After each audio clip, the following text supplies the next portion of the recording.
Let me begin by saying that banking has always been a great industry to work in and to be a part of.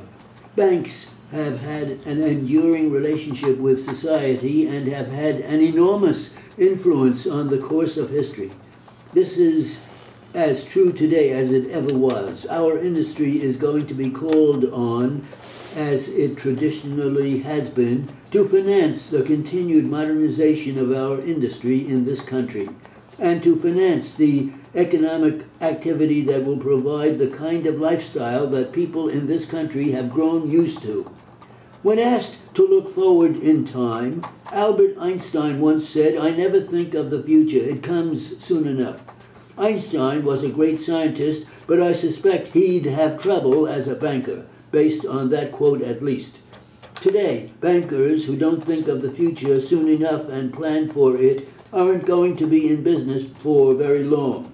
And I think that's especially true today. Over the next 10 years, the decade of the 90s, the banking industry, in my estimation, will undergo a major transformation. Many other American industries have already been through their transformation. They have taken major evolutionary steps from what they were in the 50s and 60s to what they are today. Some examples of this would certainly be the steel industry, the trucking industry, railroads, and to some extent the automobile industry, whose own diversification into financial services is challenging banks like National City to compete even more aggressively than we did years ago. The Ford Motor Company, as many of you know, is the third largest financial institution in this country. Some of these evolutions have been more successful than others.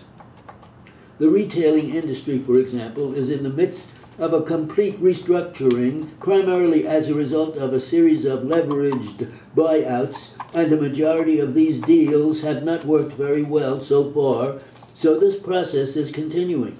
A lot of the transactions have defaulted as the companies that have been through the leveraged buyout have not been able to expand, have not had the capital and the financing to compete as they did before.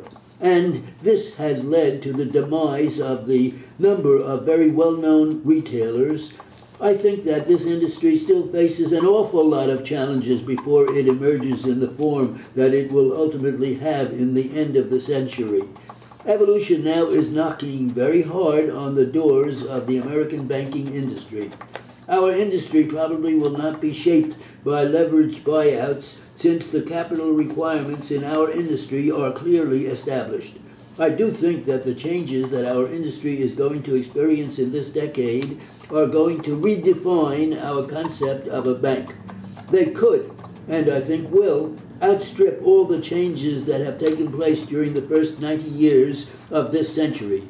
It seems to me, in thinking about the future of the banking business, there are four key issues that will shape the evolution of our industry, and they are the savings and loan crisis, deposit insurance reform, the expansion of product offerings, and how to regulate them, and finally, industry consolidation. How banks manage these issues will determine their shot at prosperity in the year 2000. The first of the four key issues, and the one clearly having the greatest immediate impact, is the savings and loan issue. Like the Chinese symbol for crisis, this issue, the S&L issue, has two parts, one representing danger and the other opportunity.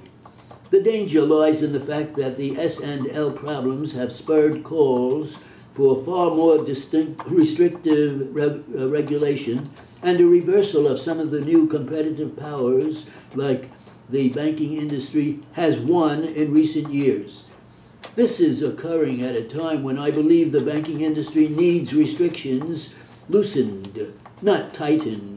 As a result of the savings and loan crisis, bank regulators are interpreting their regulations with tremendous vigor, making it even harder for healthy banks to operate profitably with the full confidence of depositors and investors. While examiners contend that there are no new standards as a result of the S&L crisis,